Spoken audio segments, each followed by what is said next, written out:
Преди малко квартал излиза на бунт заради предстоящ строеж. Напрежението е в Слатина и е предизвикано от опасения, че паркинг и зелени площи ще бъдат пожертвани, за да се осигурява терен за нова сграда. Обитателите на голям блоков съседство казват, че ще попаднат в блокада заради предстоящото строителство. От районната администрация са убедени, че всичко е законно. Румен Бахов е на място сега, за да разберем какъв е този строеж. Наистина ли ще махат зелени площи и за каква блокада говорят хората, които не искат това строителство? Добро утро! Добро утро, Румене! Мира, Вики, добро утро. Много хора са събрали тук, ето колегата му оператор ще покаже. Те са недоволни от предстоящ строеж, но извинете, ако обича, господин Кметов, продължавайте. Блъснаха майка ви току-що. Точно така. Къде блъснаха? На кръстовището, което е регулирано, пресича на пешеходната пътека на зелен светофар и, за съжаление, шофьор, който не си е почистил добре стъклата сутринта, не я е видял и я е бутна. А след което дали е оказал някаква помощ? Да, пожелал е да я закара до Пирогов, но тя е отказала. Да, такива неща се случват. Георги Илиев, кмет на Слатина, добро утро. Добро утро. Добро утро на всички вас, много събрали се тук. Здравейте. Здравейте. Изключително недоволен сте. Ами, Ма за какво? както каза тук комшията, има за какво. Не сме дошли за кафе. В един момент се оказва, че тук е едно блоково пространство, което години наред искаме да бъде асфалтирано, да бъде поддържано от общината. Често ни отговарят, че това не било улица. Сега какво се случва? Задължение. Тук от 3-4 дена разлепиха бележки по дърветата, че първо предстоят кастрения. В следващия момент, след 2 дена, се появиха бележки, че трябва да преместим автомобилите, че ще има ремонт на улицата. Изведнъж, блоковото пространство се превърна вече в улица, започна да се говори за улица, но не е някакъв козметичен ремонт, пълнене на дупки, асфалтиране, това, което ние, например, искаме да се случи. А в същото време се оказва, че около 100 паркоместа, може да заснемете да покажете, ще бъдат превърнати в 29 паркоместа, които са крайно недостатъчни. Защо? В същото време, защото в съседство на нашия блок има един парцел, който години наред се стопира да се строи. В крайна сметка, след трето издаване на разрешителното и сменяне разрешително за строеж и сменяне на собственика, се оказва, че вече има право на строеж, започва строеж и затварят съседната улица, която обслужва блоковете в задната част на квартала. Това е, което мога да кажа. Господин Илиев. Аз това, което мога да кажа, че регулацията е така от десетилетия наред. Хората я знаят, виждат я. Говоря за публичната. Моля ви се. Вижте.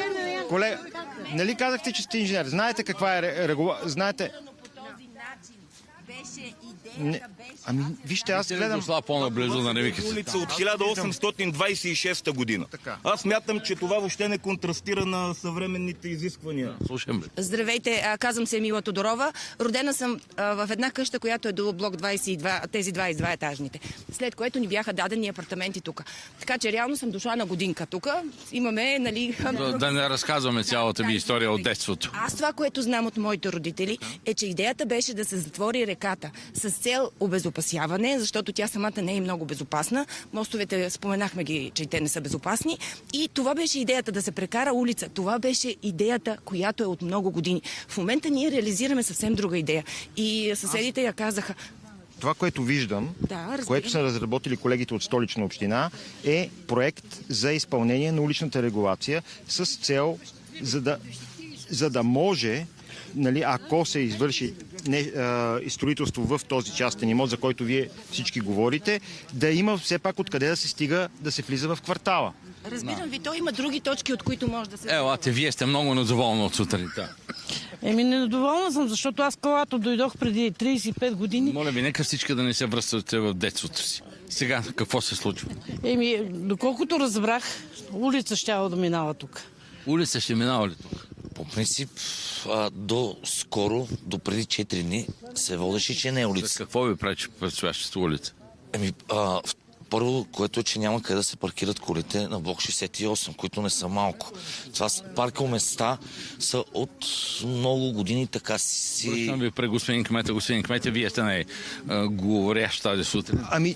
Това, което може да се види от проекта, е, че се Да, прокарва се тази улица, която е по регулация, изграждат се нови зелени площи отпред пред блока и има предвидени паркоместа, такива, които са по регулация. Даже по регулация не трябва да има нито едно паркомясто. В проекта са сложени там, които могат да бъдат вкорени в това. Къде да паркираме? Аз ви разбирам. Автомобила къде да паркираме? Точно По новите разпоредби за всеки един апартамент трябва да има по 1,1 паркомясто.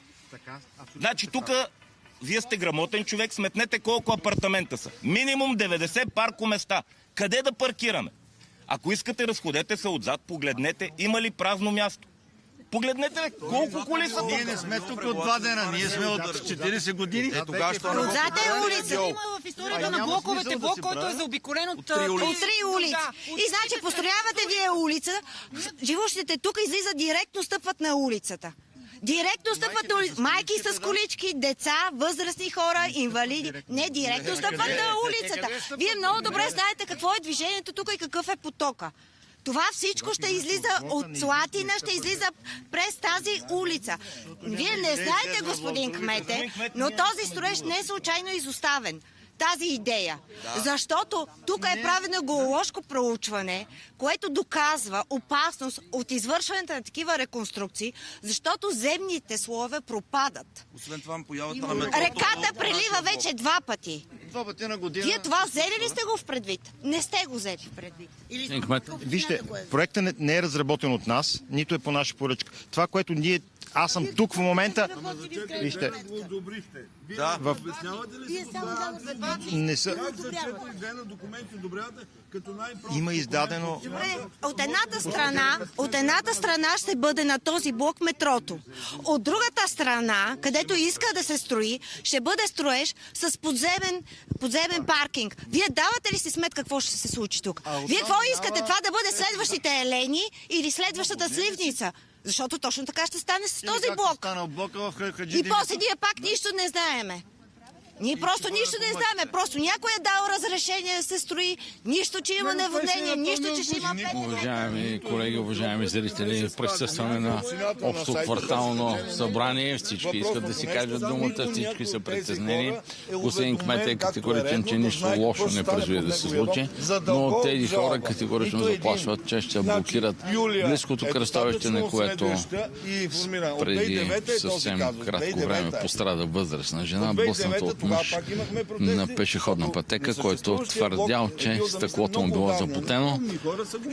Тъй като аз... Да. 17 и да дойдете пак да снимате, тъй като ще блокираме движението тук и няма да допуснем машините да влезнат.